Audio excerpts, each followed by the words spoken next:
Como yo les mencionaba la semana, bueno, el lunes que nos vimos hoy dentro de esta semana, yo he procurado enfocar esta exposición, al margen de que el lunes hemos hablado de varios temas vinculados con el amparo, con el proceso en general. Yo quería vincular esta exposición, esos 2 días de curso, concretamente a temas que tienen que ver más con su accionar, con su actuar diario, y entonces quería analizar si realmente el proceso de amparo puede ser un mecanismo de control frente a actos legislativos. Acto legislativo entendido en el sentido más amplio del término. Vamos a ver ahora qué estamos entendiendo o qué figuras comprenderíamos, o figuras entiendo yo comprendía en todo caso dentro de la denominación o la noción acto legislativo. Porque la idea es la siguiente: finalmente dijimos el lunes que el amparo procede frente a la acción o omisión de cualquier autoridad, funcionario o persona. Esa autoridad, funcionario o persona puede ser también el Congreso de la República como órgano, puede ser una comisión del Congreso, y entonces aquí vamos a ver algunos matices. Por supuesto, la idea, esto es un espacio, y esto quiero que es importante para recalcarlo en este punto, es un espacio de reflexión académica. No tenemos aquí ninguna afiliación partidaria, ninguna vinculación con una persona en particular o algún tipo de animadversión contra ella. Es simplemente analizar qué está detrás de los últimos casos que hemos escuchado todos sobre el tema concreto de el control que se hace de los actos legislativos del Parlamento, del Congreso de la República.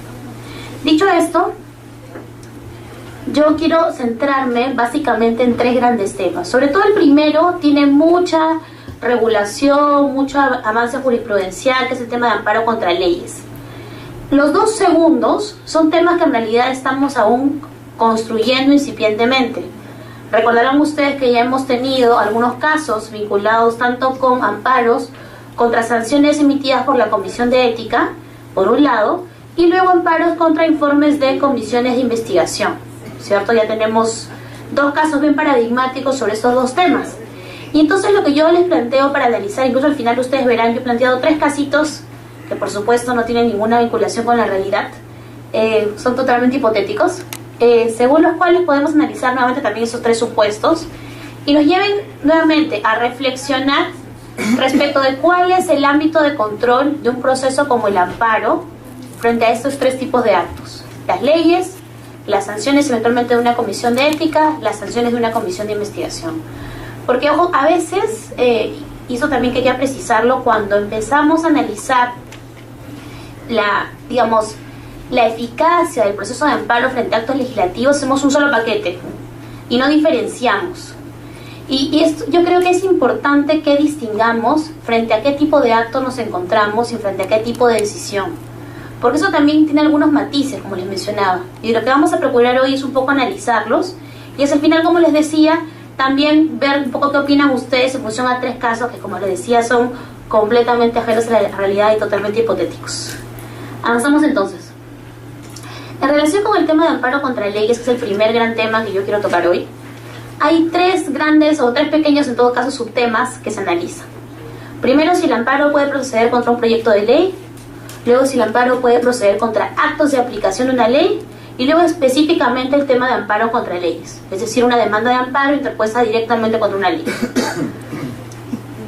En relación concretamente con lo primero, el amparo contra proyectos de ley, hay varias cosas que uno tiene que analizar. La primera cuestión es, ¿cuál es que lo decíamos el día lunes, cuál es el supuesto que nos permite que proceda un amparo? Que hay una vulneración o amenaza, ¿es verdad? Y que esta amenaza, además, se señala, tiene que ser cierta e inminente. Entonces uno puede ponerse a pensar, ¿no? ¿Un proyecto de ley genera una amenaza cierta e inminente? No. ¿Qué implica la certeza primero? Es un tema de, estoy completamente seguro que así tal cual está el proyecto de ley va a salir. ¿Estamos completamente seguros? La comisión puede generar algunos cambios. Ustedes saben que en el debate parlamentario por ser sustitutorios, se puede haber un nuevo acuerdo de la Junta de Portavoces para cambiar textos. Muchas cosas pueden pasar en el debate parlamentario todavía. Ojo que estamos hablando de un proyecto de ley, con lo cual tiene todo un hito legislativo que ustedes por supuesto conocen incluso mejor que yo, que puede generar miles de modificaciones al texto. Y entonces un texto de proyecto de ley que de repente era muy lesivo de derechos fundamentales, termina saliendo completamente respetuoso de todos los derechos. Entonces la certeza no existe. ¿Inminencia existe? Tampoco. Aun cuando quisiéramos que los proyectos de ley se aprueben de manera muy célere, sabemos que justamente por este procedimiento legislativo que todos conocemos, se toma su tiempo. Y entonces un proyecto de ley presentado hoy se puede ver de aquí a un par de años, de aquí a incluso. Yo les comento esto como dato, nuevamente vinculando un poco los dos temas en los cuales yo trabajo. El Jurado Nacional de Elecciones presentó un proyecto de código electoral en el año 2011. Estamos 2013. Y 2014, discúlpeme, estoy atrasándome un año. Lo que entonces, 3 años han pasado, ya casi, 2 años y medio más o menos, y este proyecto, como todo, todavía no ha sido debatido. Y así hay muchos proyectos de ley. Entonces esta inminencia en términos de tiempo, a ver si apagamos por ahí los celulares. Uy, eso no ha habido, deja el celular abandonado. Ni modo. No hay problema. No se preocupe. Pero les pediría así silencio porque no creo que todos nos distraemos un poquito cuando el celular suena. Yo incluida, y esto no creo que sea muy bueno para la dinámica de la sesión. Estamos. Entonces, les decía, un proyecto de ley. ¿Certeza? No hay. Inminencia no hay. Entonces, la propia procedencia de una demanda de amparo contra un proyecto de ley no parecería estar dentro de los supuestos específicamente que permiten la procedencia de un amparo. El tribunal ya ha tenido oportunidad de pronunciar sobre este tema en la sentencia que yo aquí reproduzco, y quiero resaltar sobre todo los 2 puntos que están ahí subrayados. En primer término, el tribunal reitera, ¿no?, esta idea de que el amparo procede frente a una amenaza cierta e inminente y no frente a lo que él denomina una mera especulación. Y señala entonces que existen una serie de eventos que no es seguro que ocurran y que por tanto podría implicar la no aprobación del proyecto de ley. O eventualmente, esto agregaríamos nosotros, un proyecto de ley en otros términos al inicialmente planteado, ¿no? Con todo ello, no hay certeza de inminencia, no amparo contra proyectos de ley. Ahora, recordarán ustedes que alguna vez se ha intentado presentar un amparo contra proyectos de ley. En la época del gobierno de Alan García, el primer gobierno, se planteó un proyecto de ley para estatizar la banca, recordarán ustedes. Frente a este proyecto de ley, aún no ley, se presentaron una serie de demandas de amparo para impedir que este proyecto de ley devenga en ley. En ese momento igual los tribunales señalaron que no procedían, efectivamente, ¿no? Y fue nuevamente la presión mediática la que determinó que el proyecto de ley no fuera aprobado. Pero en puridad, digamos, si solo analizamos jurídico-constitucionalmente este tema, un amparo con un proyecto de ley no cumple el requisito, no debe proceder. Y el tribunal también lo ha entendido así, un poco en la línea de argumentación nosotros estamos analizando o haciendo. Ahora, les decía yo, el segundo subtema relacionado con el amparo contra leyes es el amparo contra actos de aplicación de una ley. Y este parece ser, como dice ahí, el supuesto regular ordinario de un amparo, ¿no? O sea, una ley, la ley se aplica, la ley me vulnera, yo interpongo un amparo. Por supuesto, hay que cumplir con todos los requisitos que hemos mencionado en la última vez. Agotamiento de las vías previas, eventualmente ver si hay vías paralelas, analizar los plazos y toda una serie de cuestiones, digamos, de trámite que ya más o menos hemos hablado el día lunes. Pero en principio, el supuesto de un amparo contra un acto de aplicación de una ley no debería generar problema. Sale la ley, esta ley de algún modo yo considero, imagínense que sale cualquier norma, ¿no? Y se emite un acto administrativo que me aplique esa ley a mí como ciudadano, a mí como funcionario. Yo considero que ese acto administrativo vulnera un derecho fundamental, interpongo una demanda de amparo. Fíjense, por ejemplo, en una serie de normas que se aplican, sale imagínense una ley que regula los requisitos para una licencia de funcionamiento o una ordenanza, en todo caso, en un ámbito municipal. Esta ordenanza yo considero que vulnera mi libertad de empresa, interpongo una demanda de amparo. Este es también el ámbito que discutíamos el lunes, que puede ser el del exceso, a veces también del amparo como proceso, con los matices que hemos formulado. Pero digamos, aquí no debería haber discusión. Un amparo procede contra actos de aplicación de una ley, con todas las precisiones que hemos hecho. Un tema que sí ha generado duda, discusión, debate e incluso cuestionamiento es si puede proceder un amparo contra una ley. Aquí primero vamos a analizar el tema comparado y las teorías, tesis, posturas, y luego vamos a analizar concretamente nuestro caso peruano, que además, como mencionábamos en el lunes, tiene aparentemente una prohibición muy expresa sobre este tema, que vamos a ver cómo el tribunal ha logrado de algún modo superar. Y entonces tenemos tres posiciones en el derecho comparado sobre este tema. La denegatoria, que dice el amparo contra leyes no procede. Aquí no hay nada que se pueda hacer. Luego tenemos una admisoria radical o amplia, que es un poco la figura mexicana, según la cual el amparo contra leyes procede contra cualquier tipo de ley, sin calificarla, sin analizar de una calidad especial o característica particular, nada. Y luego tenemos una posición admisoria moderada, es decir, admito el amparo contra leyes, pero no contra cualquier ley, una ley que tenga determinadas características. Vamos a ver cuáles. Estas son en líneas generales las tres posiciones respecto del amparo contra leyes.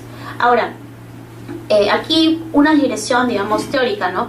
Algunos autores señalan que solamente podemos hablar de estas teorías si ese tema está regulado en el ordenamiento jurídico específico del cual se trate, que por ejemplo en el caso peruano. Si el ordenamiento jurídico no dice absolutamente nada sobre el tema, no hablamos de posiciones. Eso en realidad es una cuestión que puede generar confusión. Personalmente creo que lo que hay que analizar es si el ordenamiento jurídico, bien legal o jurisprudencialmente, lo permite. Muchas veces, como sabemos, estos temas son de creación jurisprudencial y no legal. Un ejemplo de esto en el caso nuestro, por ejemplo, es el amparo arbitrario. Si ustedes revisan la Constitución, si revisan el Código, en ningún lugar se dice si procede o no el amparo contra las obras arbitrales. No lo menciona, no lo señala, no dice absolutamente nada. Y sin embargo, ya la jurisprudencia del tribunal ha establecido toda una serie, ahora incluso un precedente, que establece claramente en qué supuestos procede un amparo contra un laudo arbitral. Entonces, nuevamente, yo creo que aquí lo importante que debe quedar claro es ver el ordenamiento jurídico del cual se trate, en este caso vamos a ver el peruano por supuesto, pero podemos ver cualquiera, y analizar si en ese ordenamiento jurídico, bien vía legal, vía constitucional o vía jurisprudencial, se permite o no la procedencia. Y como les decía, hay tres opciones. O no admito nada, que es la denegatoria, o admito todo, que es la admisoria radical o amplia, o admito algunos supuestos de procedencia del amparo contra leyes. Ahora, la pregunta sería, ¿en qué se amparan estas tesis o posturas para sus argumentos? Porque uno diría, ¿por qué alguien puede señalar que un amparo no procede frente a una norma legal? Generalmente quienes han planteado esta posición, inicialmente la denegatoria, tienen tres argumentos base o centrales, digamos. Primero se señala que en el caso del amparo, o mejor dicho, en el caso de las leyes, el control constitucional le corresponde a otro proceso específico, es decir, el proceso de inconstitucionalidad. Y entonces, como el control de la constitucionalidad de las leyes corresponde a este proceso, el amparo no puede entrar a ese ámbito. Eso es lo que llaman una tesis monovalente. Un tema tiene que ser objeto de control en un proceso, monovalente, solamente un valor por proceso. Y el amparo, pensado para tutela de derechos fundamentales, esa es su, digamos, característica central. Este argumento también se sustenta en la idea de que si las constituciones, como en el caso nuestro, la peruana, han establecido una lista cerrada de personas que pueden acudir a un proceso de constitucionalidad, la idea es que solo ellos pueden accionar el posible control constitucional. Imaginemos, en el caso peruano, si revisamos el artículo 203, tenemos un listado cerrado de quienes pueden, de Constitución, tenemos un listado cerrado de personas que pueden ir a un proceso de constitucionalidad. Por ejemplo, el presidente de la República, el 5% de los congresistas, 5.000 ciudadanos, entre otros. La idea que está detrás de este argumento es, si la Constitución ha señalado que solo ellos pueden ir a un proceso de constitucionalidad, ¿por qué cualquier ciudadano que no esté en esa lista puede iniciar un amparo contra leyes? No le estamos sacando un poco la vuelta a la Constitución, dice quienes tienen esta posición. Porque por lo que ha querido cada ordenamiento jurídico es solo permitir que el control constitucional lo promueva determinados sujetos, no todo el mundo. Es el argumento de quienes defienden esta tesis, en este caso denegatoria. Sin embargo, si ya ponemos a analizar, y les voy adelantando que yo no estoy en esta posición, si comenzamos a analizar el tema nos vamos a dar cuenta que en realidad sus argumentos pueden irse cayendo un poquito por sí solos, ¿no? En primer término, sobre el tema de que un proceso defiende cada tema. Tenemos una ley, que finalmente esta ley vulnera derechos fundamentales, porque, por ejemplo, vamos a ver, hemos puesto un ejemplo al final sobre este punto, pueden haber leyes que en sí mismas generen vulneraciones de derechos fundamentales, porque por su tenor claramente definen su ámbito subjetivo, definen a quienes definen cuál es la conducta prohibida, cuál es la conducta que uno tiene que cumplir, o sea, ya generan en sí mismas una vulneración posible. o una amenaza por lo menos. Entonces, lo que yo controlo en el amparo es la protección de derechos. No controlo concretamente si la norma es constitucional o no. Lo voy a hacer como consecuencia de la protección de derechos, digamos. Mi pretensión central nuevamente es tutelar derechos. Es cierto que esta respuesta a la objeción es discutible, yo no lo voy a negar. Sin embargo, desde la posición que yo defiendo, considero que este solo argumento de que una tesis, una pretensión, un proceso, no logra nuevamente aquí la redundancia, no logran esa tutela, esta protección amplia que queremos de los procesos constitucionales. Bajo esta perspectiva pensaríamos que los legisladores están fuera del ámbito de control de la Constitución. Y por supuesto, frente a un escenario que queremos defender la supremacía constitucional, esto puede ser bastante discutible. Luego, el segundo argumento referido a la legitimación limitada que tiene la Constitución. En realidad, este más bien debería ser, creo yo, un argumento para habilitar el amparo contra leyes. Porque si solamente permitimos que una lista cerrada de personas puedan iniciar un proceso de constitucionalidad y, por supuesto, en ese caso sí, dejar sin efecto una norma legal, no tendríamos nuevamente ningún ámbito de control para los ciudadanos que queremos eventualmente cuestionar una norma que puede ser lesiva de nuestros derechos fundamentales. Entonces, yo tiendo a pensar que estos argumentos en realidad terminan pudiendo ser contestados, por lo menos en este primer punto, y más bien yendo hacia la posibilidad de admitir. Ahora, una segunda cuestión que plantean, un poco vinculada con lo anterior, que plantean quienes tienen esta posición, es que el objeto de control de un proceso de amparo son los actos de aplicación de la ley y no la ley en sí misma. Nuevamente, un poco regresamos a lo anterior. Y lo que ellos señalan es que la ley en todo caso es un agravio futuro o remoto. No ven esa certeza de inminencia que ya hemos analizado con los proyectos de ley. Aquí nuevamente yo discreparía porque considero que sí podemos encontrar ejemplos en los cuales tengamos certezas de inminencias en amenazas y también vulneraciones reales de parte de leyes. Y no quiere decir esto que impidamos el amparo o contratos de aplicación de las normas, sino que es otro ámbito también protegido o habilitado por la Constitución. El argumento 3 tal vez es un poquito más fuerte porque además lo hemos visto plasmado en la práctica judicial a veces, y es el que está relacionado con el desborde de competencias de los jueces constitucionales. El argumento que digamos, subyace a esta idea es que hay una interferencia en las funciones legislativas del Congreso, porque no se le permite ejercer de manera adecuada su ámbito de competencia. Sin embargo, aquí yo señalaría como respuesta, y así lo han señalado también quienes plantean esta idea, es que finalmente, como mencionábamos, hoy ya no estamos en una idea de soberanía parlamentaria ni de soberanía de la ley. Hoy ya hemos avanzado hacia una supremacía de la Constitución. Eso entonces debe llevar a que la Constitución sea el parámetro de control de toda decisión de una autoridad pública, sea esta una autoridad judicial, sea es una autoridad legislativa, sea es una autoridad de cualquier tipo, incluso un particular que ejerce algún tipo de acto de autoridad. Bajo ese parámetro, lo que más bien debemos controlar es que los jueces no utilicen este mecanismo de amparo contra leyes para, nuevamente, como decíamos, cometer excesos. Pero ahí el problema no es, creo yo, el admitir la procedencia del amparo contra leyes. El problema es, nuevamente, el accionar de aquellos jueces que muchas veces, excediendo sus ámbitos de competencia, inaplican normas solo con someros análisis de la supuesta vulneración de derechos. Señalan, por ejemplo, que se vulnera la libertad de empresa y admiten que alguien sin licencia pueda operar una empresa, o pueda operar un casino, o pueda operar un establecimiento de cualquier tipo. Entonces, ahí la figura no es la equivocada, probablemente el error sea el modo de aplicación y el modo de análisis concreto al momento de conocer los casos específicos que tienen que verse. Entonces, yo considero que la tesis denegatoria, si bien tiene argumentos sólidos, importantes, de manera personal yo no la comparto. Sin embargo, igual quería presentárselas para que tal vez ustedes sí las puedan compartir. Finalmente, esto es un espacio de debate académico posible. La idea es conocer también qué está detrás de cada una de estas posturas para eventualmente ustedes ascribirse a una u otra. Esto es un poco lo que nosotros intentamos. Ahora, desde la perspectiva de la tesis admisoria radical o amplia, Esta funciona más bien en escenarios como el mexicano, en los cuales el amparo se ha vuelto un proceso, ¿verdad?, de tutela de casi todo. Muchos incluso cuestionan la propia idea que está detrás de esta protección tan amplia, porque señalan que el amparo, en el caso mexicano, ha devenido una suerte de amparo casación, ¿no? Es un nuevo recurso adicional a ya establecido en los cursos ordinarios judiciales.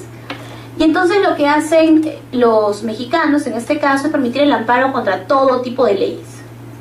Todo tipo de ley, independientemente de su calidad o naturaleza, puede permitir un amparo, porque ellos consideran que ahí mismo subyace una eventual vulneración o amenaza de una norma, o perdón, de un derecho. Y su argumento básicamente es economía procesal, ¿no? ¿Para qué vamos a esperar a que tenga que haber un acto posterior? Simplemente con la ley ya puede generarse una vulneración. Aquí uno puede generar también algunas respuestas, un poco no, para en todo caso matizar la posición. Y es que si nosotros nos ponemos a pensar, ustedes además que ven mucho más seguido las leyes tal vez que yo misma, pueden darse cuenta de que hay normas que requieren todavía algo más para realmente tener claro cuál es su ámbito subjetivo, cuál es la conducta prohibida, qué es lo que va a pasar, ¿no? Hay muchas normas que sin reglamento realmente no pueden aplicarse.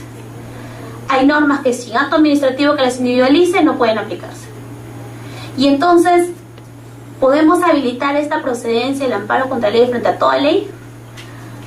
Habría que pensarlo. Yo personalmente creo que hay que ser un poquito no tan radicales o amplios como los mexicanos, sino tal vez pensar en la siguiente posición, ¿no? Y entonces lo que yo planteo, que es en realidad la postura que yo defiendo y la que voy a tratar un poco de explicarles, esto por supuesto sin la idea de que ustedes la compartan, es la idea de la tesis admisoria moderada, que como mencionábamos es la que permite la procedencia, el amparo contra leyes, pero no frente a cualquier tipo de ley, sino solamente de aquella ley que tiene determinadas características. Y aquí viene a cuento esta clasificación que ha hecho, bueno, mucho antes de la doctrina mexicana, la jurisprudencia mexicana, y que ahora también tiene calado en la legislación y jurisprudencia, buenos días, en la legislación y jurisprudencia peruana, que es la idea de la diferencia entre una norma autoaplicativa y una norma heteroaplicativa. ¿Y qué es esto de norma autoaplicativa y norma heteroaplicativa? Por un lado, la norma autoaplicativa tiene diferentes características. Redactores, nos escuchamos, veo mucho movimiento de celulares y cosas, me distrae un poquito. A ver, las normas autoaplicativas señaladas son aquellas que producen efectos de manera inmediata. No requieren ningún acto posterior para concretar su aplicación. Tienen en sí mismas, dicen los mexicanos, un principio de ejecución. Esa es su definición de algún modo. Y aquí eso es importante. La norma es autoaplicativa porque en sí misma fija su ámbito, su supuesto de hecho y su ámbito subjetivo. Es decir, queda claro quiénes son los obligados o quiénes tienen que realizar o no hacer determinada conducta dentro de la propia norma, y además queda claro cuál es esta conducta prohibida, obligada, etc. Tanto lo objetivo como lo subjetivo está claro en la propia norma. Porque, ojo, si este ámbito subjetivo o este supuesto de hecho no quedara claro en la norma, estaríamos más bien ante la norma heteroaplicativa, que vamos a ver que es la que requiere un acto posterior para que genere una afectación o genere algún tipo de efecto. Entonces, finalmente, la idea que está detrás es que la norma autoaplicativa es aquella que resulta de obligatoriedad de manera inmediata. Se promulga y genera efectos. Cuestión aquí, ¿toda norma autoaplicativa permite la procedencia y el amparo? Desde esta perspectiva, sí. Sin embargo, la idea que debe quedar, digamos, fijada en todos nosotros es que el análisis de si una norma es autoaplicativa o heteroaplicativa es un análisis todavía de procedencia. Es decir, si puedo admitir o no la demanda de amparo. Posteriormente analizaré si esta norma, que yo he definido como autoaplicativa, es decir, que es una norma que despliega efectos en sí misma, vulnera o no vulnera derechos fundamentales. Lo que quiero que quede claro en este punto es lo siguiente. Cuando definimos una norma como autoaplicativa o como heteroaplicativa, con esta clasificación que ha hecho la doctrina, como les mencionaba, y que ahora ha cogido la jurisprudencia peruana, no es que la norma autoaplicativa sea una norma que necesariamente vulnera derechos fundamentales. Ojo, son dos análisis distintos. Primero analizo si la norma en sí misma despliega efectos. Si considero que sí, es una norma autoaplicativa. Y luego tendré que analizar si esta norma vulnera o amenaza derechos fundamentales. Lo primero me lleva a que proceda la demanda. Es autoaplicativa, procede la demanda. Lo segundo, si vulnera, amenaza derechos fundamentales, sí o no, me lleva más bien a declarar fundada o infundada la demanda.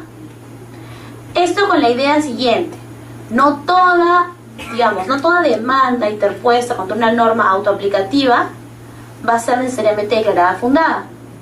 Podría darse el caso de que yo determino efectivamente la norma es autoaplicativa, pero me doy cuenta que no te vulnera ningún derecho fundamental ni la amenaza ningún derecho. Entonces la declaro infundada. Son dos niveles de análisis. Primero, respecto de la naturaleza de la norma, autoaplicativa o autoaplicativa, y luego respecto de si vulnera o amenaza derechos para declararla fundada o infundada. Esto es una idea que no siempre ha quedado claro en la propia jurisprudencia, no tanto del tribunal, pero sí de los jueces ordinarios. A veces consideran que porque ya determiné que la norma es autoaplicativa, tiene que ser siempre fundada la demanda. Y esto no es necesariamente así. Porque a veces, recordemos, cuando analizamos la vulneración de derechos o la potencial vulneración de derechos, aplicamos lo que se denomina, o generalmente aplicamos el test de razonabilidad, ¿no? Y entonces puede darse el caso de que sí, pues la norma es autoaplicativa, pero cuando analizamos, la vulneración o la restricción al derecho fundamental es razonable.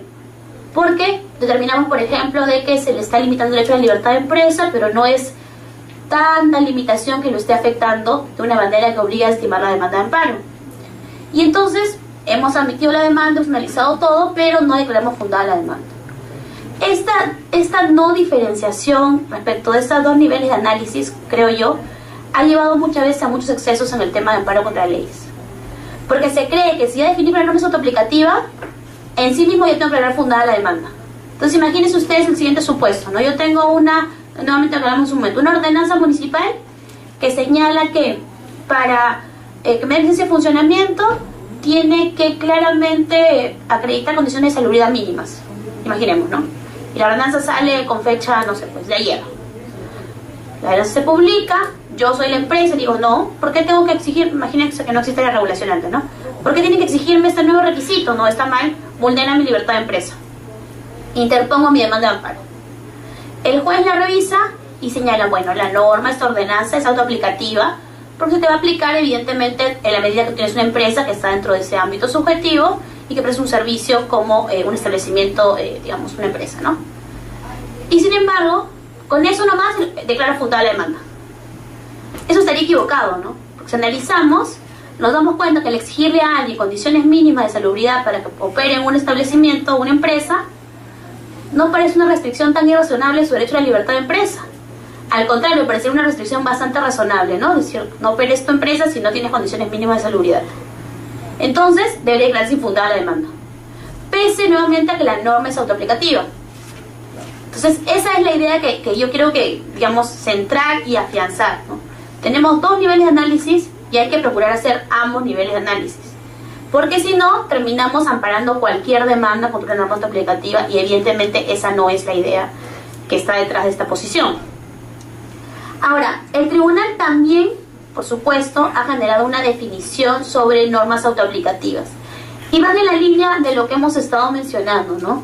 Que tiene una incidencia directa sobre la esfera subjetiva de los ciudadanos y que se produce porque su aplicación es obligatoria e incondicionada.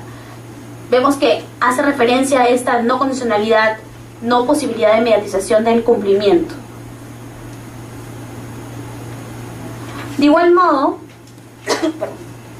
siguiendo con la misma sentencia, esta sentencia, la 4677-2004, ahí falta señalar que es un proceso de amparo, es una sentencia muy importante en el ámbito del amparo contra leyes, una sentencia que se dictó luego del Código de Proceso Constitucional, pero todavía antes de la modificatoria, como vamos a ver inmediatamente. Esa sentencia genera toda una, digamos, una jurisprudencia, porque ya luego ha sido reiterada, muy sólida sobre el tema de amparo contra leyes. Actualmente es como que la sentencia que más citamos quienes analizamos el tema de amparo contra leyes generalmente. Y aquí lo importante de ella, además de la definición de amparo contra leyes, que aquí continúa, es que además establece como dos ámbitos respecto de cuál es, digamos, la protección de un amparo contra leyes. Primero dice que en sí misma genera un acto normativo contra los derechos fundamentales. Es el primer supuesto. Una ley que vulnera derechos fundamentales. Ahí claramente estamos en el supuesto de la norma autoaplicativa que hemos explicado. El segundo supuesto se ha discutido más y señala que la ley genera una amenaza cierta e inminente a los derechos fundamentales. Aquí, si bien es cierto, y hago un retroceso en este punto, sabemos que el amparo procede nuevamente contra la amenaza cierta e inminente contra la vulneración. Pero quienes critican esta posición señalan, pero claro, tenemos una ley. Si la ley me vulnera directamente, no cabe duda que debe proceder el amparo contra leyes. Pero si la ley solo me amenaza, ¿no debería esperar el acto concreto de aplicación para que proceda el amparo y no solamente alegar amenaza de la ley? Entonces, el tribunal en este caso ha dicho que no, que tenemos tanto el supuesto de la vulneración como el supuesto de la amenaza, igual que cualquier amparo. Pero sí es cierto que parece algo discutible que si ya tenemos una vulneración, digamos, en ley, que algunos pueden considerar que ya es discutible porque la ley, como sabemos, en principio debe ser general y abstracta, y encima solo tenemos una amenaza y ni siquiera una vulneración, parece que esta inminencia se mediatiza algo y hay quienes consideran que en realidad ese supuesto no debería ser aplicado. Ojo que esta sentencia es la única sentencia en la cual el tribunal ha hablado expresamente de esta figura de la amenaza cierta de los derechos. Generalmente solo usa el primer supuesto, relacionado con un acto contra los derechos fundamentales. Centra más su análisis con la vulneración. Sin embargo, esta discusión de vulneración o amenaza no se ha vuelto a hacer más por esta sentencia, porque además fue muy criticada por este punto, ¿no? En general la sentencia final fue aceptada por el fondo, pero este punto fue un poco cuestionado, al menos doctrinariamente. Ahora, actualmente tenemos ya una definición legislativa sobre las normas autoaplicativas. Esta modificación legislativa, veremos, proviene de una modificatoria que se hizo al Código Procesal Constitucional. Modificatoria que entró en vigencia en diciembre del 2006. Esta modificatoria señala que las normas autoaplicativas son aquellas, dice textualmente, cuya aplicabilidad, una vez que entrada en vigencia, resulta inmediata e incondicionada. Nuevamente hacemos referencia a la inmediatez y a la inexistencia de una condición. Ahora, aquí es bueno precisar algunos puntos. Si bien esta definición legislativa es del año 2006, ojo, o sea, post-código, es una modificatoria del Código Procesal Constitucional que entró en vigencia en el año 2004, en diciembre.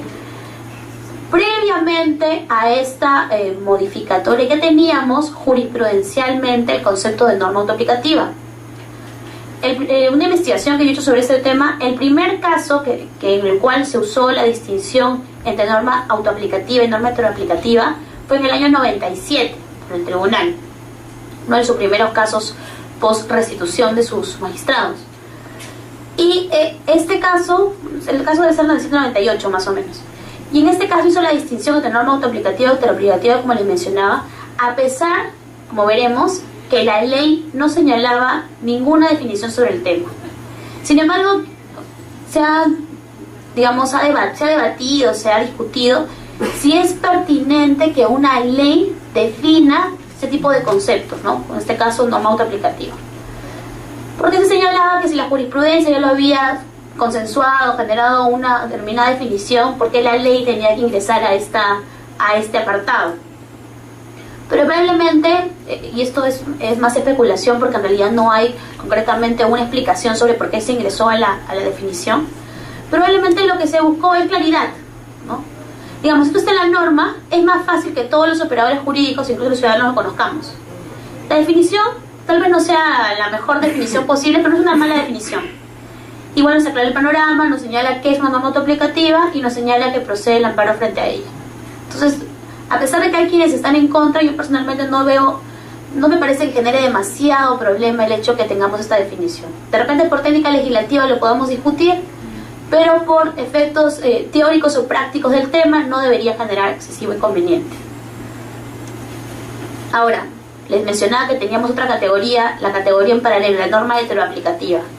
Y aquí nuevamente es una ley que tiene efectos mediatos, que su obligatoriedad es mediato condicionada, es decir, la norma se promulga, pero yo requiero un reglamento para que realmente se aplique, porque por ejemplo la ley no define a quiénes se aplica, no define por ejemplo el supuesto concreto de la norma, o señala que requiere un reglamento para delimitar su función. Ahora, aquí una cuestión importante, no hay que tampoco dejarse engañar o dejarse confundir con esto de que la ley señale que se somete o se requiere una aprobación reglamentaria, ¿no? Es cierto de que esa aprobación reglamentaria se va a dar, pero muchas veces hay normas que, a pesar de requerir esta reglamentación por su propio tenor, ya en sí mismas tienen definidos algunos parámetros y pautas que parecerían denotar que ya pueden vulnerar derechos.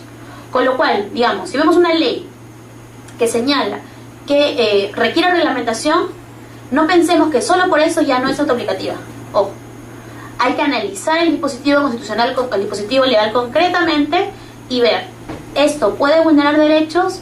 ¿Tiene una afectación directa, o mejor dicho, esta ley tiene una afectación potencial o ya produce efectos con su entrada en vigencia, o requerimos algún acto posterior? Si no requerimos ningún acto posterior, estamos en una norma autoaplicativa y habría que analizar si vulnera o no vulnera derechos fundamentales. Entonces, tampoco el tenor explícito de la norma a veces, ojo que evidentemente, y esto no corresponde por supuesto tampoco a los parlamentarios, no tendrían por qué definir ellos con una norma autoaplicativa o heteroaplicativa. Lo que corresponde hacer a nosotros, que queremos eventualmente interponer una demanda de amparo o a quienes tengan que resolverla como jueces, es analizar la naturaleza de la norma y su contenido. El Congreso no tendría por qué decir esto es autoaplicativo o heteroaplicativo, no es parte de su ámbito de competencia, simplemente aprobar la norma en los términos que se considere debe aprobarse. Y por supuesto, eventualmente, si es que hubiera algún tipo de potencial debate sobre constitucionalidad, lo analizaríamos en el ámbito del amparo contra leyes. El tribunal también, en esta misma sentencia que yo les estaba comentando, ha generado una definición en términos muy parecidos a esta necesidad, señala de que haya un acto posterior nuevamente, sin el cual la norma no produciría efectos plenos. Y sobre todo habla de la idea de que la norma en sí misma no define el supuesto fáctico, y por eso requerimos esta norma posterior, este acto posterior. Concretamente, ya hablando de la tesis que yo les mencionaba, yo comparto, es la idea de la tesis admisoria moderada. Decíamos, el amparo procede contra normas autoaplicativas. Pero la pregunta sería, ¿por qué esta posición? Yo en verdad he encontrado tres argumentos que me parecen importantes y quiero compartir con ustedes. Uno, primero, ya lo hemos debatido mucho, o ya lo hemos mencionado mucho. La ley puede vulnerar derechos. Esto que no siempre se acepta, yo creo que progresivamente encontramos ejemplos en los cuales vemos que las leyes cada vez han dejado de ser esto de generales y abstractas que eran antes muy generales, muy abstractas, y ahora sí, en su mismo ámbito, en su mismo contenido, definen ámbito subjetivo, definen ámbito objetivo y pueden en sí mismas desplegar efectos por sí solas. Antes toda ley, recordemos, requería un reglamento. Ahora las leyes no siempre requieren un reglamento para ejercer sus plenos efectos jurídicos. En sí mismas pueden hacerlo. Ahora, analizar luego si vulneran o no vulneran derechos fundamentales corresponderá nuevamente también al legislador. Pero creo que la potencialidad de que una ley despliegue efectos en sí misma existe. Y luego habrá que analizar nuevamente si es una restricción razonable o no de derechos fundamentales. Lo segundo es que finalmente aquí, al prohibir eventualmente la precedencia de un amparo contra leyes, estamos generando una limitación al derecho de acceso a la justicia. Porque pretendemos que hay un ámbito respecto del cual yo no puedo ir a un juez. Y eso es una restricción a un derecho fundamental. Las restricciones a los derechos fundamentales, como sabemos, tienen que ser interpretadas restrictivamente. Entonces, no podríamos entender que ninguna ley puede ir a un proceso de amparo o puede ir, en este caso, a algún tipo de justiciabilidad. Considero entonces que lo contrario implicaría de algún modo dejar en indefensión al eventual justiciable. Y luego un tema que se discute menos, pero que también es importante mencionar. Los procesos constitucionales tienen dos dimensiones. Incluso los procesos de tutela de derechos fundamentales. Cuando hablamos de tutela de derechos, o hablamos del amparo, del habeas corpus, por supuesto incidimos sobre todo en su esfera subjetiva, proteger derechos. Pero también hemos ido construyendo vía la jurisprudencia, la doctrina también coincide con esta idea, que tiene que haber también una dimensión objetiva de los procesos constitucionales. Es decir, una dimensión que no busque solo tutelar derechos, sino incluso generar algunas pautas, parámetros de interpretación, alguna protección del orden constitucional que va más allá de la protección del derecho específico. A diferencia de lo que el tribunal alguna vez ha dicho, yo sí no creo que podamos privilegiar lo objetivo sobre lo subjetivo. Es decir, no voy a preocuparme más por generar pautas o parámetros generales de proteger al justiciable que viene con su caso. No es ese el objetivo del tema de la objetivación del proceso de amparo. Pero sí entender que también hay otra finalidad, que es esta de generar una posible interpretación, pautas, orden, protección al orden constitucional. El tribunal muchas veces ha privilegiado esta dimensión objetiva por sobre la subjetiva, lo cual, como reitero, no es correcto. Sin embargo, sí hay que recordarla. Y bajo esa línea, imagínense que tenemos un conflicto entre partes que tiene por sustento una norma eventualmente inconstitucional. Este conflicto, esta controversia constitucional, se debería dar la posibilidad a los jueces constitucionales y también al TC para pronunciarse sobre el tema y dejar pautas que puedan eventualmente extenderse. Vamos a ver también en qué términos. Esas serían en general las razones centrales para permitir el amparo nuevamente contra normas autoaplicativas, ¿no? Ahora, ya entrando a nuestro escenario nacional peruano, recordábamos ya cuando el lunes nos reuníamos, empezábamos a ver qué decía la Constitución sobre este tema. Y la Constitución tiene una cláusula aparentemente muy clara.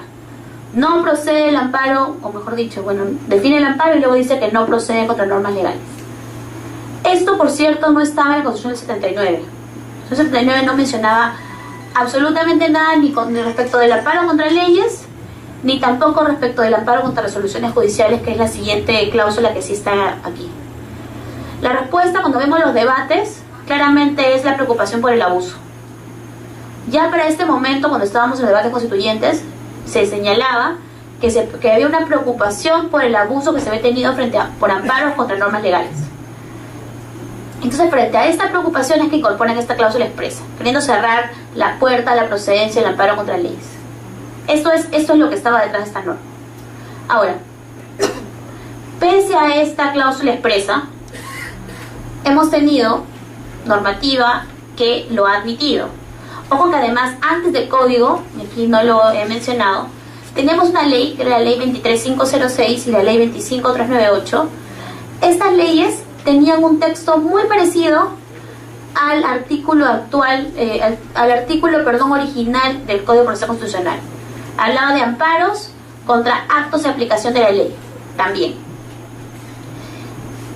Pese a esta regulación, pese también a la prohibición constitucional, el tribunal ha permitido, como les decía ya más o menos del 97-98, la procedencia de los amparos contra leyes autoaplicativas. Entendiendo un poco los argumentos que yo les he mencionado, pero además queriendo hacer referencia, y lo ha hecho expresamente, a parámetros de interpretación constitucional. Y la idea es la siguiente, ¿no? Pese a que tenemos una prohibición expresa en el artículo 200, inciso 2 de la Constitución, tenemos también un reconocimiento de la tutela judicial efectiva, tenemos también un reconocimiento de los demás derechos fundamentales. Entonces, con una interpretación sistemática, con un principio de unidad y armonía en la Constitución, debemos admitir la protección de los derechos, no podemos generar zonas de control, procede el amparo contra leyes.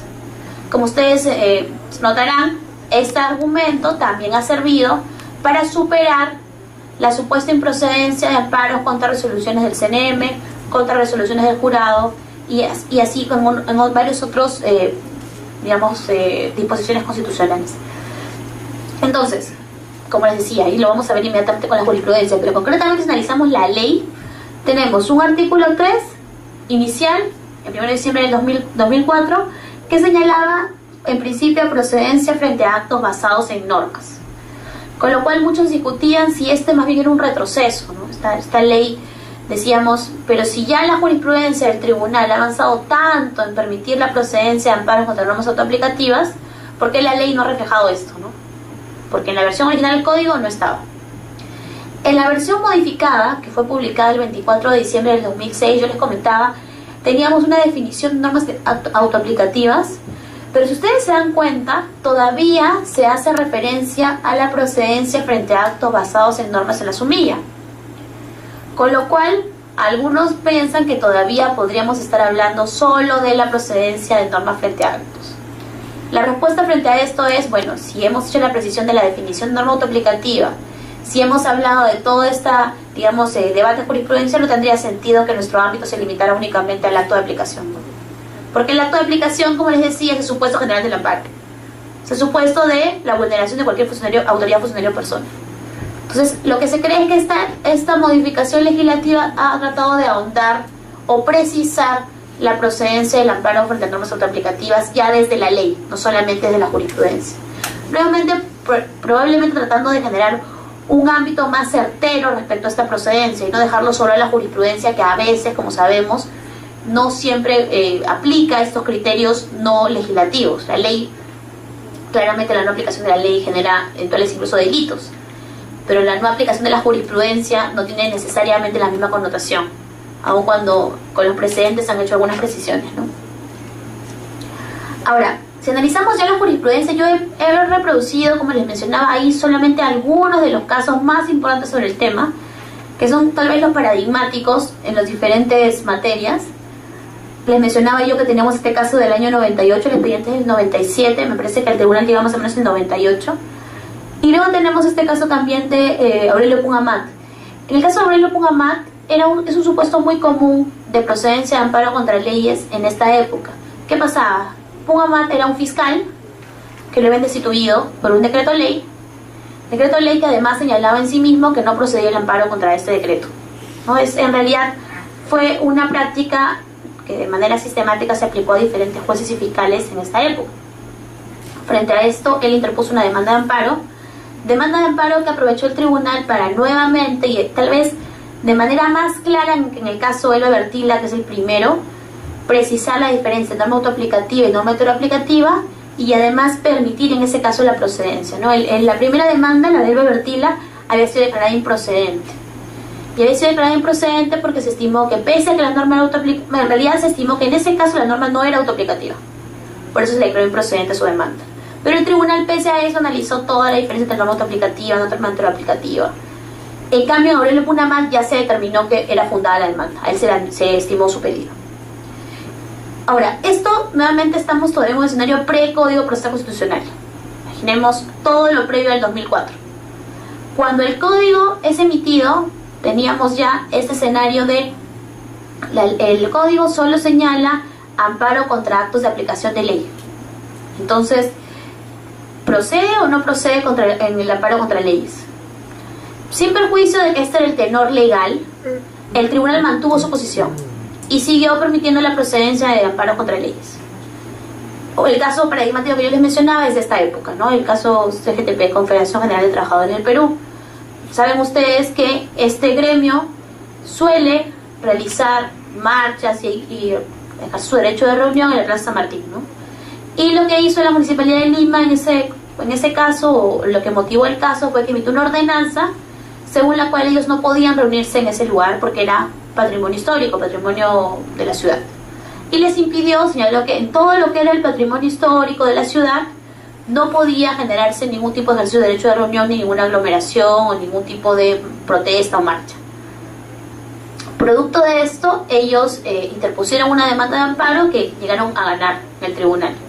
El tribunal, como mencionaba, utilizó este caso para precisar la diferencia entre norma autoaplicativa y norma heteroaplicativa nuevamente, para hacer esta distinción que mencionaba sobre la violación y amenaza que algunos han discutido, y claro, les estimó la demanda, ¿no? Además, este caso es un precedente vinculante, pero no es un precedente vinculante sobre el tema de amparo contra leyes, es un precedente vinculante sobre el tema de derecho de reunión, porque se señaló de manera expresa que cuando hay una vulneración, por ejemplo, cuando alguien ejerce su derecho de reunión, no tiene que pedir autorización previa.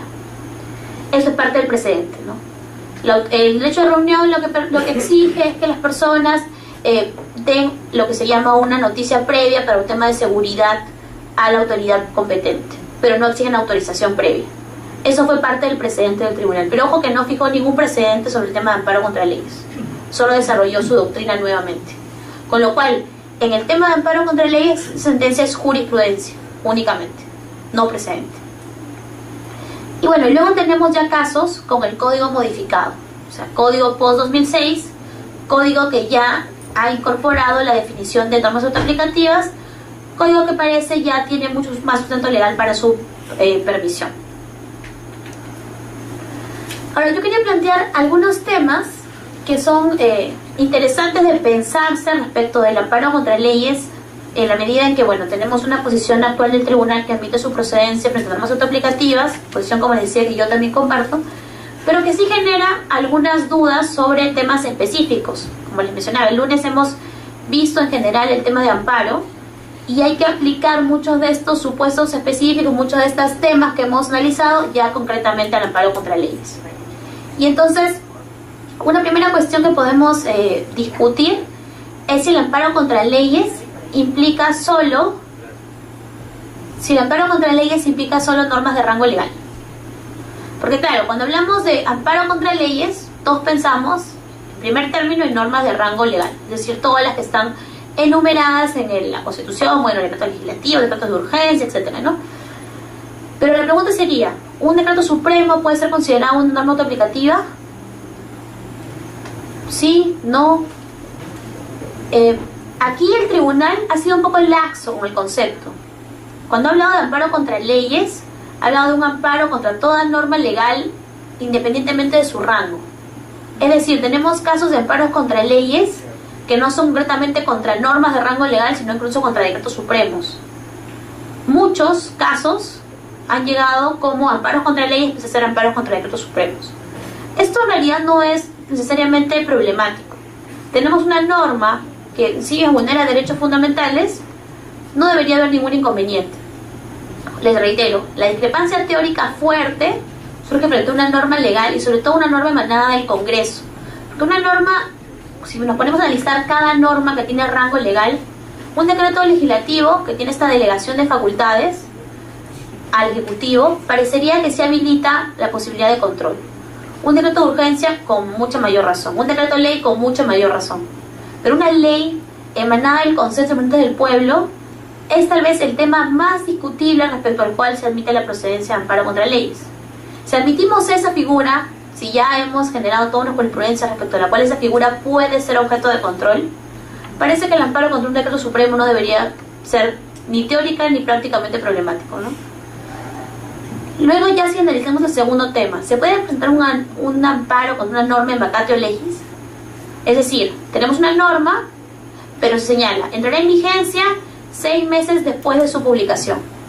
Pasa, hay muchos supuestos en los cuales aprobamos normas en esos términos. El tribunal ha señalado que este caso, a diferencia del proyecto de ley, ojo, ya tiene una norma aprobada, que tiene un plazo concreto en el cual va a entrar en vigencia y ha permitido la procedencia de demandas de amparo. Porque lo que ha señalado, si bien no ha hecho el paralelo con el proyecto de ley, nosotros podemos hacerlo, ¿no? Aquí sí hay certeza, la norma está aprobada. Muchos señalan, pero podrían aprobar un nuevo periodo de vacatio legis, un nuevo periodo en el cual no entra en vigencia. Tenemos que partir de la posibilidad de que no, o partir de la idea de que no.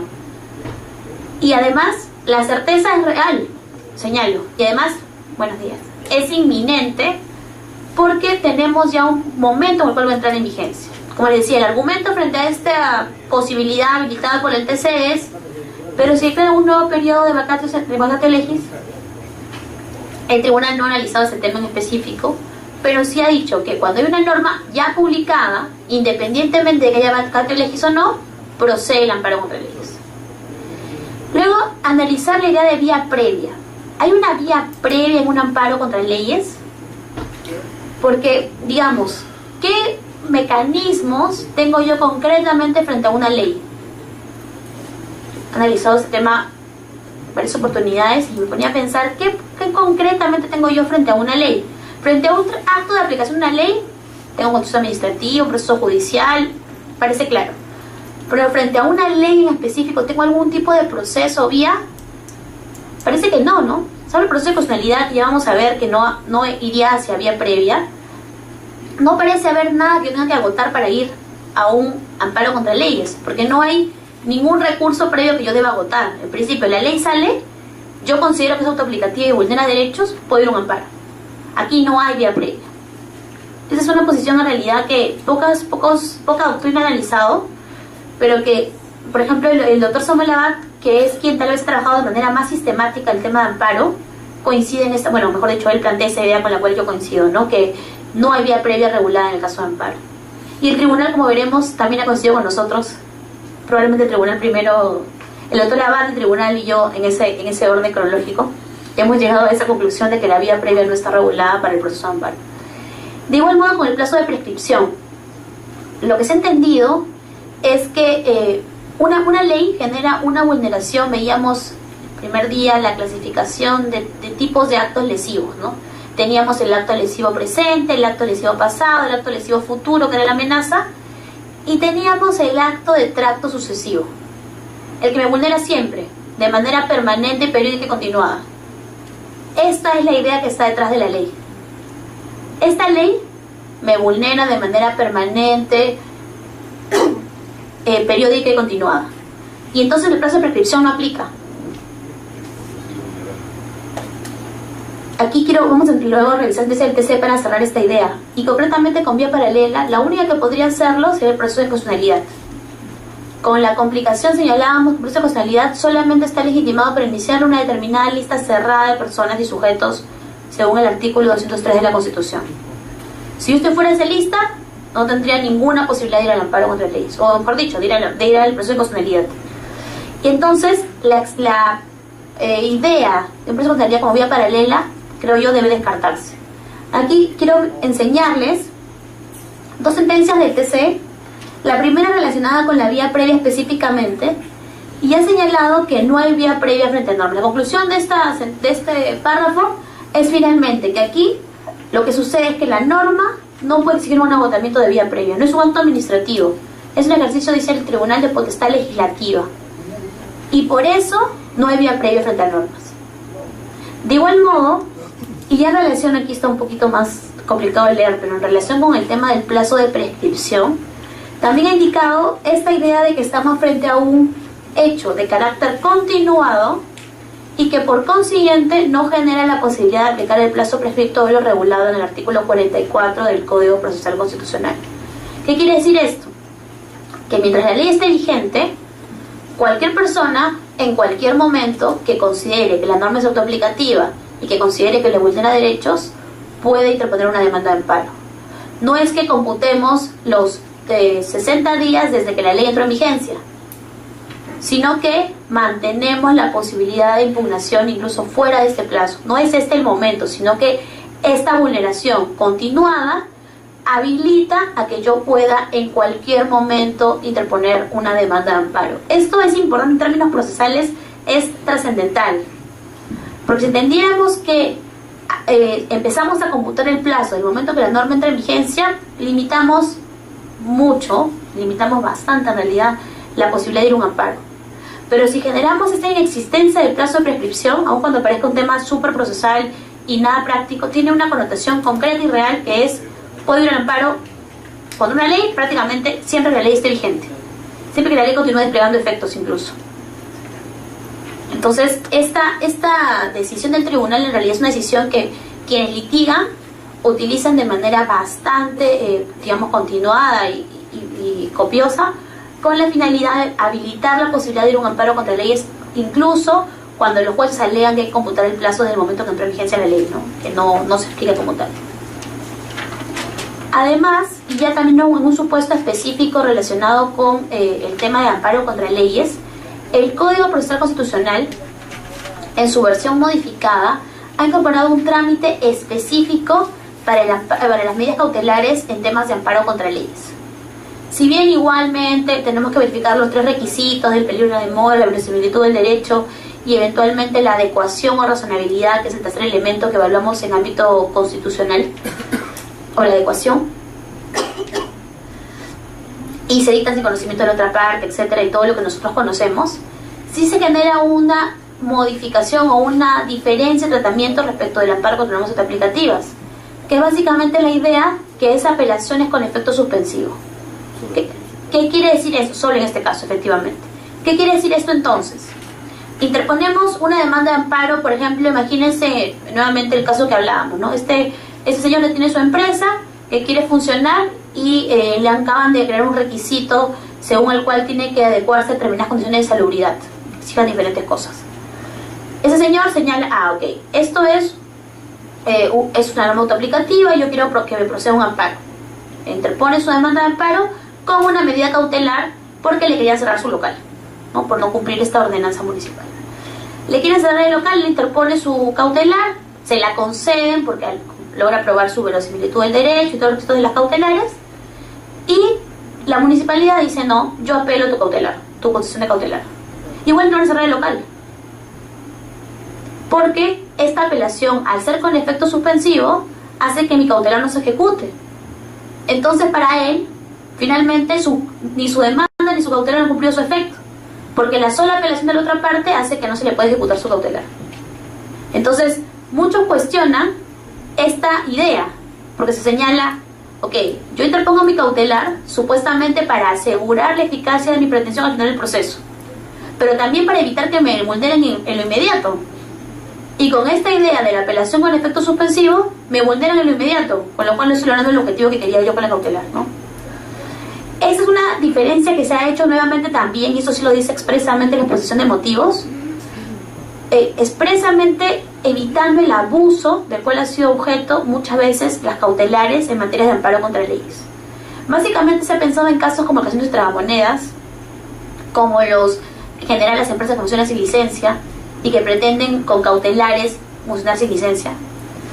Ese ha sido el ámbito, o ese ha sido, digamos, la realidad fáctica que ha llevado a este trámite de las cautelares contra las normas legales.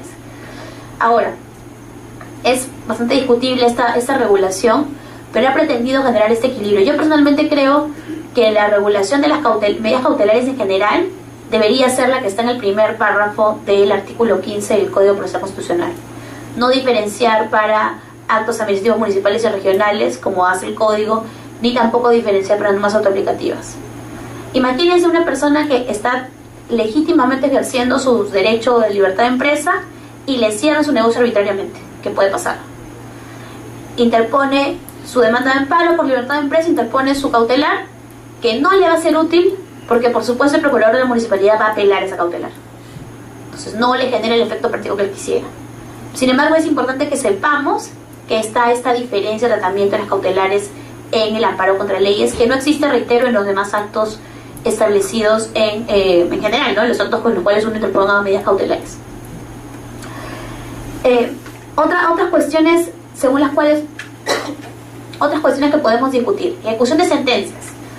Este mecanismo está regulado en el artículo 22 del Código Procesal Constitucional. La idea es que hay que cumplir evidentemente sentencias independientemente, dice la ley, de que sean impugnadas. Ahora, lo vamos a analizar luego también con el tema de la consulta. Imagínense que yo declaré fundado este amparo contra leyes y hay que ejecutarlo inmediatamente a pesar de haber sido impugnado. Imaginemos incluso que no sea impugnado, pero tenemos una consulta obligatoria en la Corte Suprema respecto de la inaplicación de esta ley. Puede generar problemas respecto a la ejecución de la sentencia. Revisemos el tema de consulta para no perdernos en esto. El Código actualmente, y antes solo la Ley Orgánica del Poder Judicial, señala que cada vez que uno de nosotros, o que un juez, mejor dicho, realice control difuso de una ley, es decir, señale que la norma es inconstitucional y inaplique a un caso, tiene que ir en consulta a la Corte Suprema. Imaginemos nuevamente este caso de este empresario que quiere su licencia, que funciona sin este cumplimiento de la certificación de salubridad. Si es que el juez considera que esta ordenanza es inconstitucional, tendría que inaplicarla al caso específico de este empresario. Y eso es control difuso. Al amparar entonces su demanda de amparo vía amparo contra leyes, ejerce control difuso por considerar que es inconstitucional. Y esta decisión tiene que ir en consulta de manera obligatoria a la Corte Suprema. Sube en consulta a la Corte Suprema y la Corte Suprema dice si está de acuerdo o no con el ejercicio de control difuso que se ha hecho. Pero aquí surgen varios cuestionamientos. La Corte Suprema, cuando revisa esta decisión, ¿es una apelación? ¿Es un recurso medio impugnatorio? No, es una consulta. Así lo dice la ley además. ¿Cuál es la naturaleza jurídica de una consulta? ¿Es vinculante? ¿No es vinculante? ¿Suspende los efectos? Si no la hago, ¿tengo algún tipo de sanción como juez? Esto no está muy definido en el ordenamiento jurídico.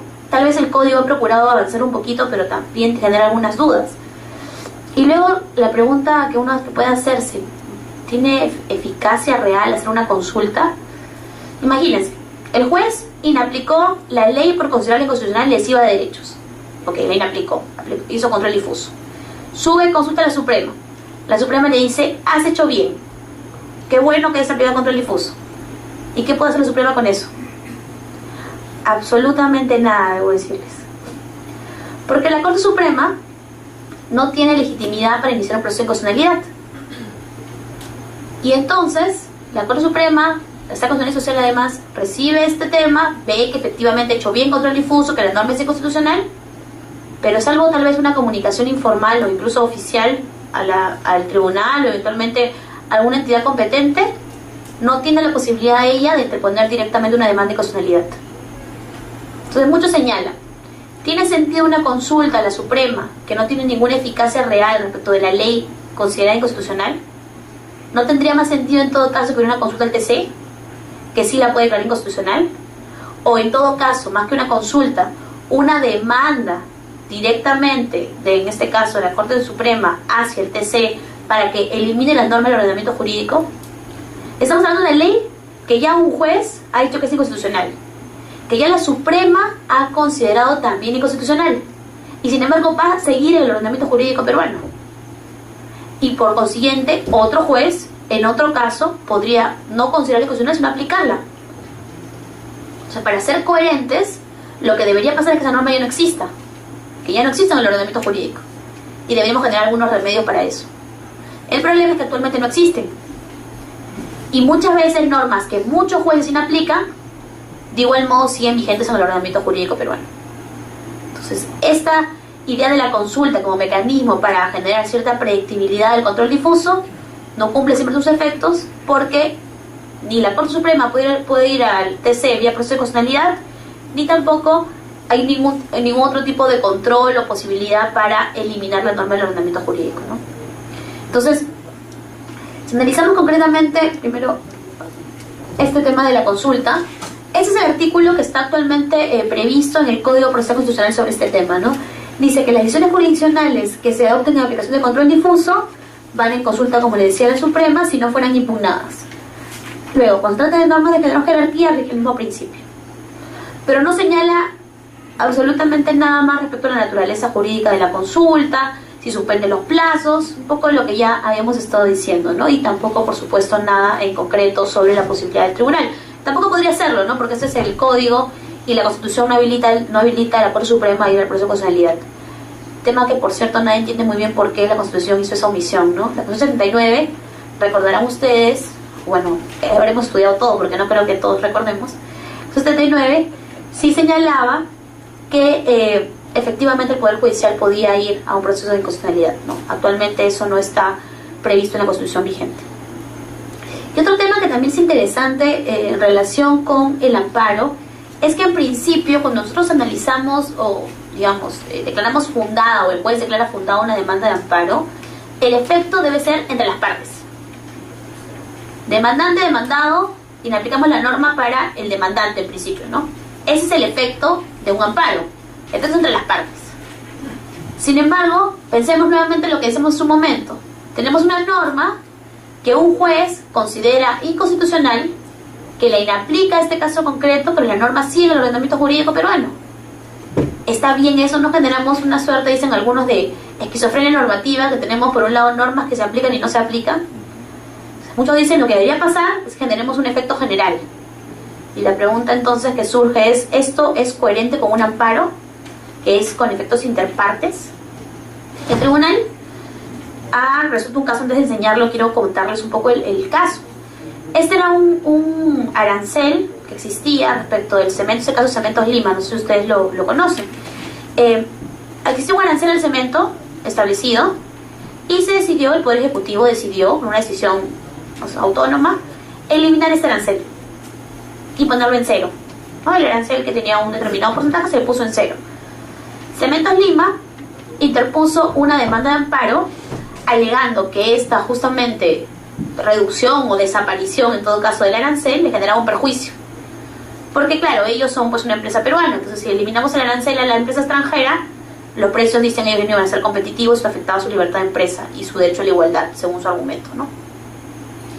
Llega entonces el caso, llega al tribunal, el tribunal recibe este amparo y decide que efectivamente es inconstitucional esta reducción del arancel.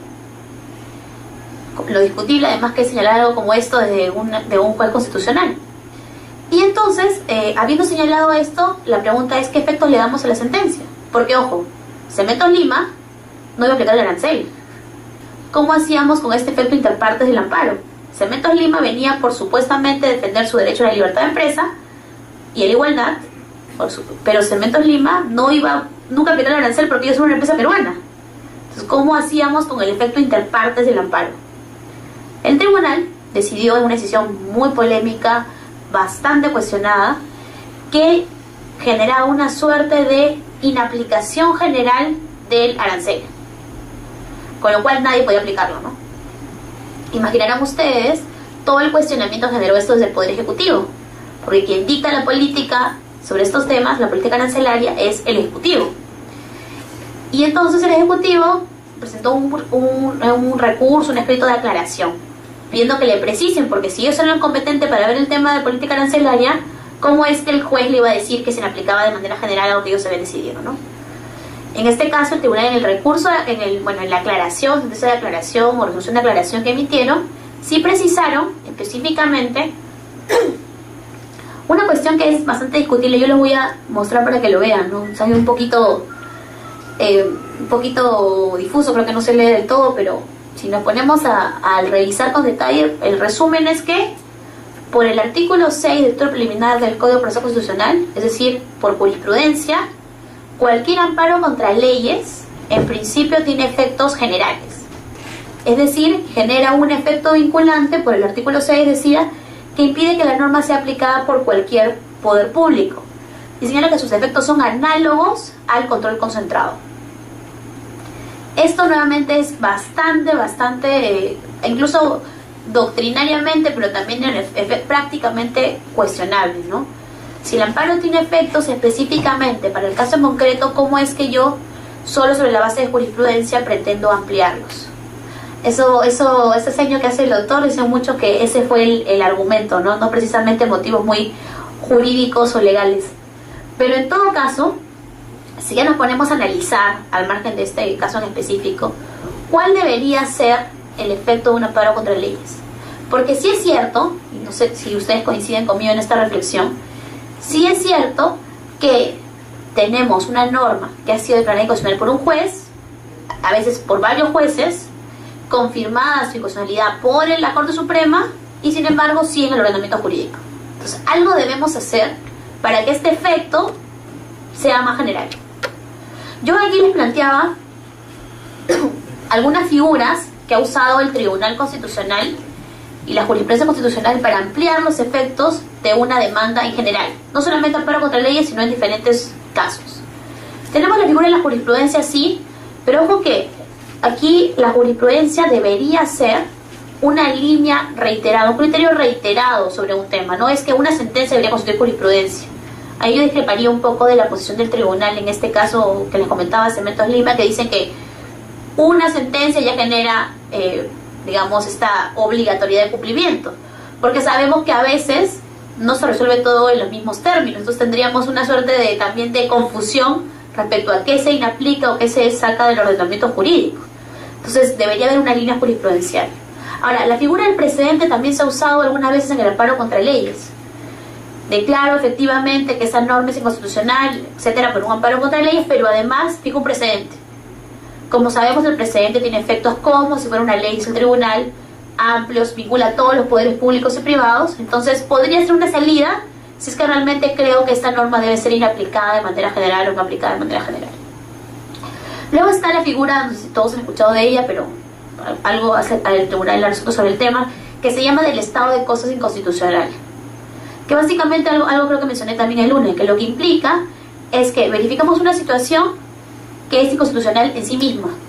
Y es decir, no es, digamos, solo vulneratoria para una persona, sino para todos los que están en la misma situación. Yo les comentaba el caso de esta jueza que pedía ver su entrevista de no ratificación y que se lo impedía. Entonces el tribunal dijo, no, en este caso el impedimento de que una persona vea su entrevista al no ser ratificado como juez no es solamente una, digamos, vulneración, afectación para ella, sino para todos los que estén en la misma situación. Es un estado de cosas inconstitucional. Si el tribunal dijera, por ejemplo, en un caso que llega a su conocimiento, la aplicación de esta norma legal a todo el mundo genera esta situación inconstitucional, ese estado de cosas inconstitucional, podríamos también ampliar los efectos de manera general de lo resuelto en un proceso de amparo, que en principio sería solo interpartes. Yo les mencionaba también ahí la figura de la represión de actos homogéneos. Eso está regulado en el artículo 60 del Código Procesal Constitucional. Básicamente lo que implica es, me vulneraron una vez mi derecho, yo interpuse una demanda de amparo, me la ampararon. Cuando me vuelvan a vulnerar, si este acto nuevo es, dice el tribunal, sustancialmente homogéneo al primero, yo no tengo que ir de nuevo a la demanda nueva, no tengo que hacer una nueva demanda, sino solamente pedir al juez que me ejecutó mi primera demanda que vuelva a ejecutar este nuevo acto de vulneración. Digamos, imagínese el trabajador que lo despidieron de manera arbitraria o incluso nula, él era un sindicalizado, lo despidieron. En el transcurso del proceso de amparo él pidió su reposición, lo repone, pero 2 días después o ya 2 meses después lo vuelven a despedir. Ese señor no tendría que ir a una nueva demanda de amparo para volver a pedir que le ampare su derecho al trabajo, sino solamente iría al juez de ejecución de su primera demanda para que le ampare. Esta es la figura de represión de actos homogéneos. No una nueva demanda, sino esta posibilidad de solamente ejecutar con el juez. Por supuesto, por tanto, mucho más rápido, porque no tiene que iniciar un nuevo proceso que toma sus tiempos, ¿no? Si en este caso, digamos, ámbito posible también podría de algún modo ayudar a ampliar los efectos, pero ojo que aquí sí, en principio, con identidad subjetiva, es un poco más limitado su ámbito de ampliación, ¿no? Y en Colombia también se ha desarrollado la figura del efecto interpares. Es decir, que usamos este efecto positivo o digamos, no vulneratorio de la sentencia, no solamente para una persona, sino para todos, nuevamente parecido al estado de cosas que estén en una situación paritaria o similar. Por eso interpares, no interpartes, ¿no? Y solamente yo sé que estamos un poquito con la hora, quiero hacer 2 reflexiones finales y luego analizar con ustedes 2 casitos porque ya estamos para acabar. Primero había dicho, ¿no? Tenemos como que 3 grandes ámbitos. El amparo contra leyes, como ustedes sabrán, tiene todo un desarrollo, toda una jurisprudencia, todo un desarrollo legislativo, etc. Pero hay 2 temas adicionales, también relacionados con el Congreso de la República, que todavía no tienen tal vez, copioso desarrollo legislativo y tienen solamente un par de casitos muy paradigmáticos. Y entonces yo quería simplemente lanzar algunas reflexiones. Esto todavía es una cuestión que yo misma tengo algunas dudas, debo reconocer, pero que sí es importante que podamos debatir y repensar, ¿no? ¿Un amparo debe proceder, sería la pregunta, frente a actos o investigaciones de las comisiones de ética? Yo aquí cuando analizaba este tema me planteo algunas, reflexiones. ¿Cuál es la naturaleza jurídica de una comisión de ética? ¿Es disciplinaria? ¿Es sancionadora? ¿Cuál es el parámetro de su análisis o de su ámbito objetivo? ¿Analizamos contravenciones éticas? ¿Es la moral el parámetro?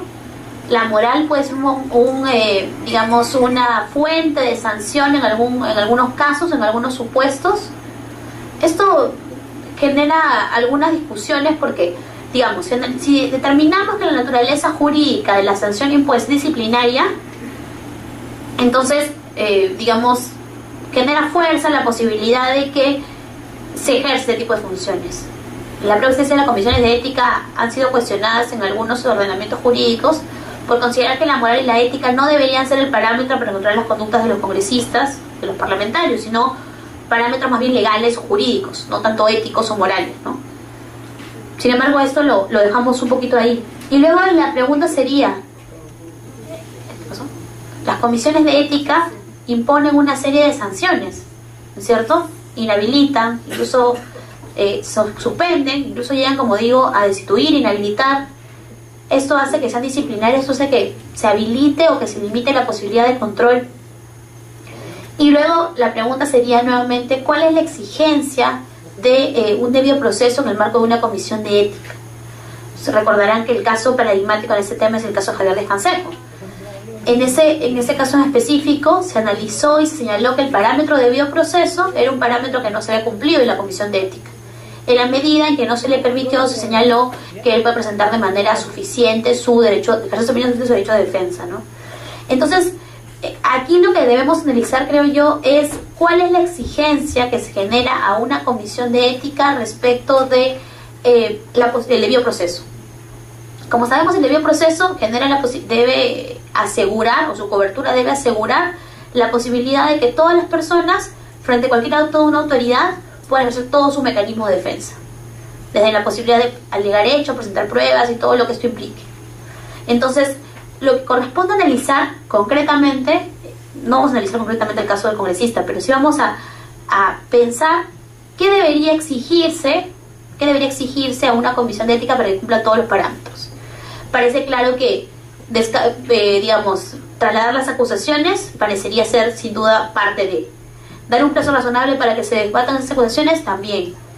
Pero el cuestionamiento concreto en este caso fue la votación en bloque, ¿no? Fue también parte de la discusión el hecho de si el Pleno había actuado correctamente en esa sanción en específico, ¿no? Entonces, habría que ver si todo esto está todavía dentro del ámbito del control de un amparo en una comisión de ética, o si más bien estaríamos dentro de supuestos que deberían ser más bien actos de legislativo, no objetos de control. Igual en el caso de las comisiones investigadoras, nuevamente analizando su naturaleza jurídica, se cuestiona hoy mucho la existencia de una comisión investigadora en muchos países, considerando que en realidad quien corresponde que haga estas labores de investigación son el Ministerio Público y el Poder Judicial, no el Congreso, ¿no? Y se señala entonces que estas atribuciones que se dan a la comisión y digamos, naturaleza jurídica un poco híbrida de ser comisión, pero a la vez tener estas potestades de licitación, de llamar de grado fuerza, generan una, digamos, supracomisión que a veces tampoco necesariamente estaría muy habilitada a existir. Pero si ya existe, dicen algunos, ¿no? Pero si ya existe la comisión, si ya existe, ¿cuáles son sus atribuciones? ¿Hasta dónde pueden llegar? ¿Qué es lo que puede hacer? Claro. ¿Cuál es el efecto de este producto final que ellos tienen? Este producto final, este dictamen, digamos, documento final que emite una comisión, ¿es vinculante para los poderes públicos? ¿El Ministerio Público se ve vinculado por ellos?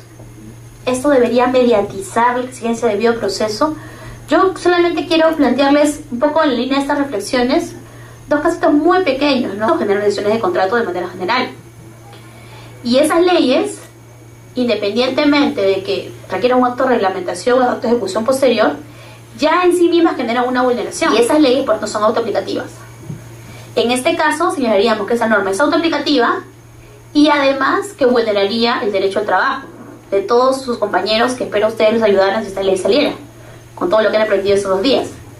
Y entonces, lo que habría que decir es que aquí tenemos un supuesto de amparo contra normas autoaplicativas, alegar la vulneración del derecho al trabajo, explicar su contenido y eventualmente declarar que esta demanda sí procedería.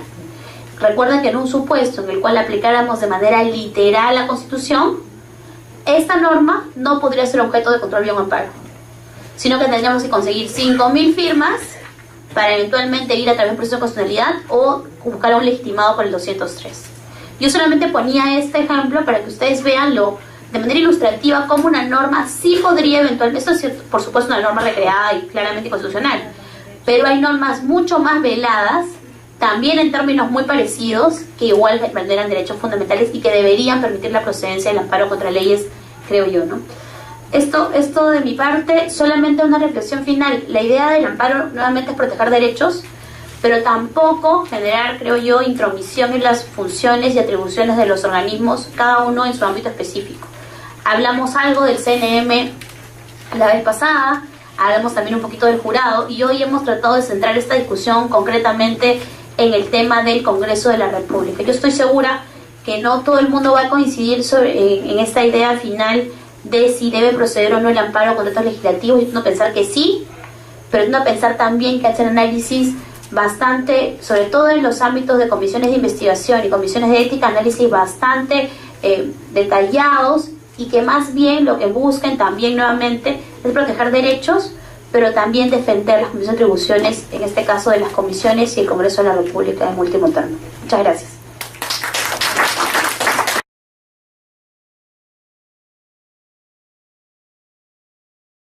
Aún construyendo incipientemente.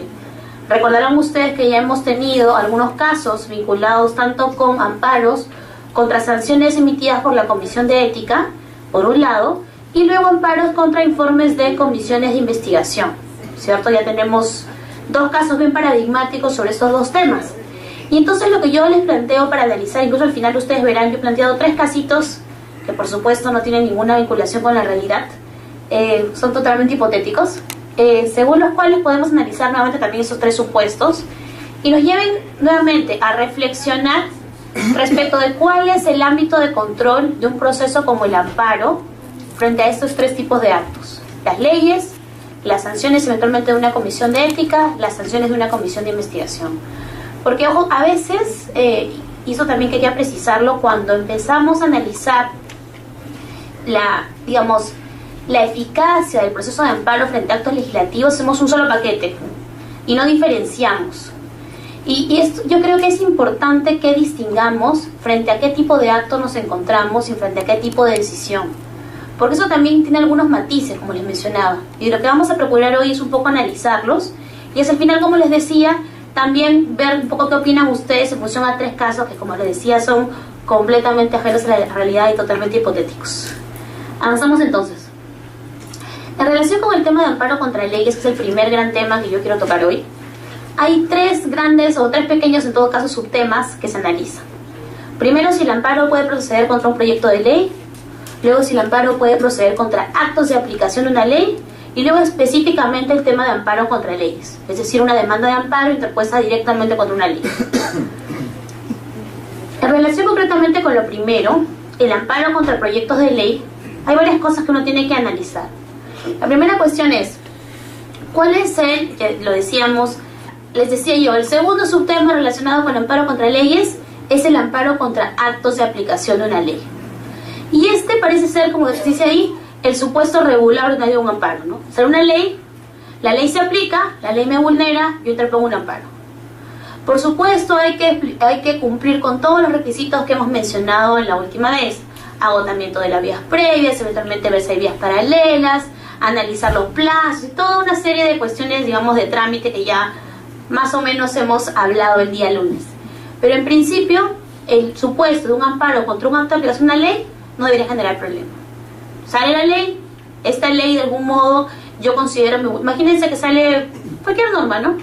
Y se emite un acto administrativo que me aplique esa ley a mí como ciudadano, a mí como funcionario. Yo considero que ese acto administrativo vulnera un derecho fundamental, interpongo una demanda de amparo.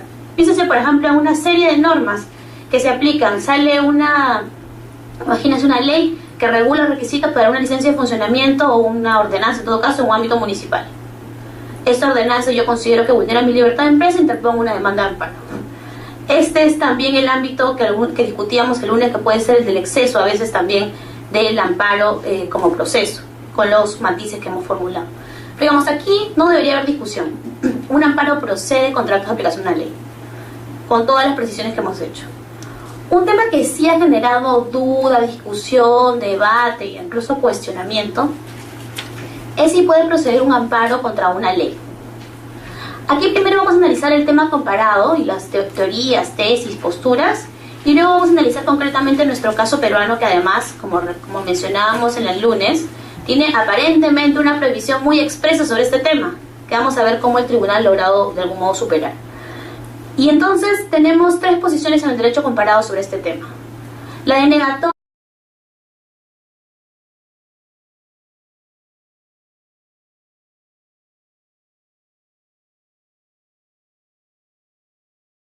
como yo les mencionaba el lunes que nos vimos hoy dentro de esta semana, yo he procurado enfocar esta exposición, al margen de que el lunes hemos hablado de varios temas vinculados con el amparo, con el proceso en general.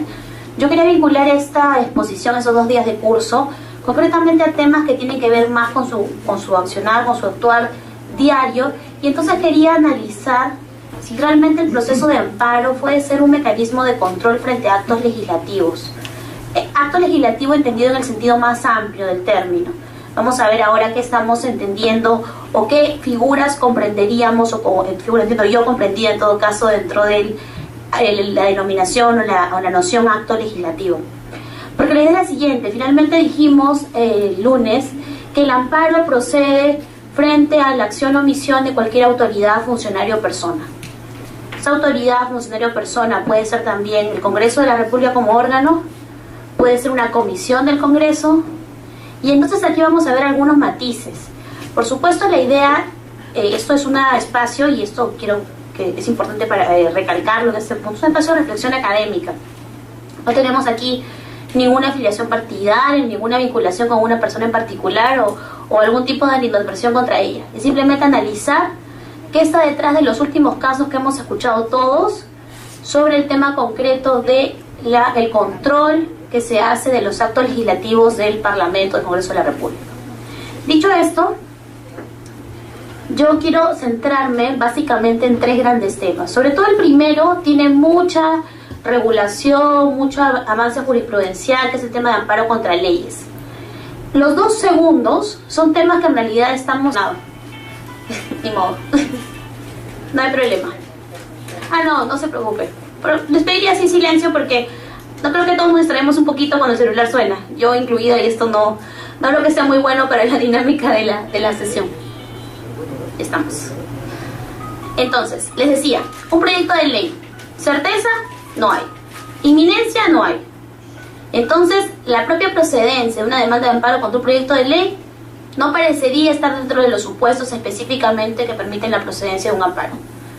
El tribunal ya ha tenido oportunidad de pronunciar sobre este tema en la sentencia que yo aquí reproduzco, y quiero resaltar sobre todo los dos puntos que están ahí subrayados. En primer término, el tribunal reitera, esta idea de que el amparo procede frente a una amenaza cierta e inminente, y no frente a lo que él denomina una mera especulación. Y señala entonces que existen una serie de eventos que no es seguro que ocurran y que por tanto podría implicar la no aprobación del proyecto de ley. O eventualmente, esto agregaríamos nosotros, un proyecto de ley en otros términos al inicialmente planteado, Con todo ello, no hay certeza de inminencia, no amparo contra proyectos de ley.